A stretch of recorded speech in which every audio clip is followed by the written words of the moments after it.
Hello friends, இன்றைக்கி தெரிந்து கொள்ளும் பக்கத்தில் நம்ம என்ன பார்க்க போகிறோம் அப்படின்னா, இன்றைக்கி ஸ்டாக் மார்க்கெட்டை பொறுத்த வரைக்கும் எந்த மாதிரி இன்ஃபர்மேஷன்ஸ்லாம் கவனிக்கணும். ஸோ இன்வெஸ்ட்மெண்ட்டுக்கு எந்த மாதிரி ஸ்டாக்ஸ்லாம் நம்ம கவனிக்கணும், அதுக்கப்புறம் வந்து ட்ரேடிங் பண்ணுறதுக்கு எந்த மாதிரியான இன்ஃபர்மேஷன்ஸ்லாம் நம்ம கவனிக்கணும், அதுக்கப்புறம் இன்றைக்கி குவார்ட்டர்லி ரிசல்ட்ஸாக எந்தெந்த கம்பெனிக்குலாம் வந்து ரிலீஸ் ஆகுது, இந்த மாதிரி டீட்டெயில்ஸாக வந்து இந்த வீடியோவில் பார்க்க போகிறோம். வீடியோக்கு போகிறதுக்கு முன்னாடி சேனல் யாராவது சப்ஸ்கிரைப் பண்ணுங்கள். அப்போ தான் நான் போட வீடியோஸ் தவறாம உங்களை வந்து சேரும். ஓகே சார், ஃபஸ்ட் வந்து பார்த்திங்கன்னா நிஃப்டி. ஸோ இது வந்து வெள்ளிக்கிழமை 12,263 பாயிண்ட்ஸில் வந்து க்ளோஸ் ஆயிருந்துச்சு.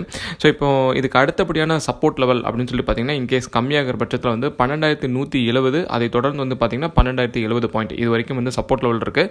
அதுக்கப்புறம் ரெசிஸ்டன்ஸ் இங்கே வந்து கூடுற லெவல்னு சொல்லி பார்த்தோம் அப்படின்னா வந்து 12,318, அதுக்கு அடுத்து வந்து பார்த்தீங்கன்னா 12,373. ஸோ இது வந்து நிஃப்டியை பொறுத்த வரைக்கும். அதுக்கப்புறம் வந்து இன்வெஸ்ட்மெண்ட் அப்படின்னு சொல்லிட்டு வந்து பார்த்தீங்கன்னா ஒரு சில ஸ்டாக்ஸ்க்கு வந்து அதிகமாக வந்து இன்ட்ரெஸ்ட் இருக்குது. ஸோ வந்து டெலிவரி பர்சன்டேஜை கால்குலேட் பண்ணி பார்த்தீங்கன்னா சில ஸ்டாக்ஸோட இன்ட்ரெஸ்ட் வந்து நம்மளால் சொல்ல முடியும். ஸோ அப்படி வந்து ஒரு 5 ஸ்டாக்ஸ்னு சொல்லி பார்த்தீங்கன்னா டிசிஎஸ், அதுக்கப்புறம் வந்து எஸ்பிஐ லைஃப் இன்சூரன்ஸ், அதுக்கப்புறம் வந்து ஐசிஐசிஐ ப்ரூடென்ஷியல் லைஃப் இன்சூரன்ஸ், அதுக்கப்புறம் வந்து ஹிந்துஸ்தான் யூனிலிவர் லிமிடெட், அதுக்கப்புறம் வந்து ஹெச்டிஎஃப்சி லைஃப் இன்சூரன்ஸ். இது எல்லாத்தோட டெலிவரி பர்சன்டேஜ் வந்து பார்த்திங்கன்னா வந்து கொஞ்சம் இன்க்ரீஸ் ஆகிட்டே இருக்குது. அதாவது இன்வெஸ்டர்ஸ் வந்து இதெல்லாம் வந்து அதிகமாக இன்ட்ரெஸ்ட் காமிக்கிறாங்க அப்படின்ற மாதிரி. ஸோ இதில் வந்து ஃபண்டமெண்டல்ஸ் எல்லாமே நீங்கள் அனலைஸ் பண்ணிவிட்டு இன்வெஸ்ட் பண்ணுறவங்க வந்து இதை நம்ம வந்து சூஸ் பண்ணலாம். அதுக்கப்புறம் வந்து நாளைக்கு ஸ்பெசிஃபிக்காக வந்து குவார்ட்டர்லி ரிசல்ட்ஸ் அப்படின்னு சொல்லிட்டு பார்த்தீங்கன்னா 253 கம்பெனிஸில் வந்து பார்த்திங்கன்னா நிறைய கம்பெனிஸ் வந்து நாளைக்கு வந்து குவார்ட்டர்லி ரிசல்ட்ஸ் வந்து ரிலீஸ் பண்ணுறாங்க. ஸோ அதில் ஒரு முக்கியமாக செலக்டட் கம்பெனிஸ்னு சொல்லி பார்க்கும்போது பிசி ஜுவல்லர்ஸ், அதுக்கப்புறம் வந்து டெல்டா கார்ப் லிமிடெட், அதுக்கப்புறம் வந்து இந்தியா மார்ட், ஹனிவெல் ஆட்டோமேஷன், அதுக்கப்புறம் பிடிசி இந்தியா.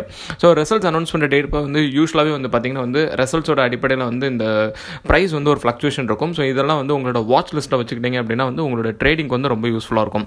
அதுக்கப்புறம் வந்து ஆல்ரெடி லிஸ்ட்னு ஒரு நியூஸ் நாளைக்கு வந்து அஃபெக்ட் ஆகும். ஸோ வந்து இன்ட்ராடே ட்ரேடிங், அதாவது மார்க்கெட் மேல் ஓப்பனிங்கில் வந்து நம்ம பார்க்க வேண்டிய ஸ்டாக்ஸ் என்னலாம் அப்படின்னு சொல்லிட்டு பார்த்திங்கன்னா ஃபர்ஸ்ட் வந்து அசோக் லைலாண்ட்.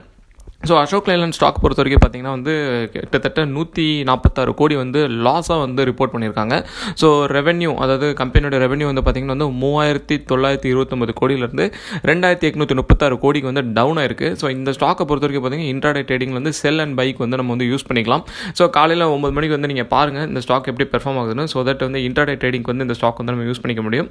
ஸோ அதுக்கு அடுத்தபடியான ஸ்டாக்னு சொல்லி பார்த்தோம் அப்படின்னா பாரத் எலக்ட்ரானிக்ஸ். ஸோ இது வந்து பார்த்திங்கன்னா வந்து ஹையாக வந்து ப்ராஃபிட் வந்து ரிப்போர்ட் பண்ணியிருக்காங்க.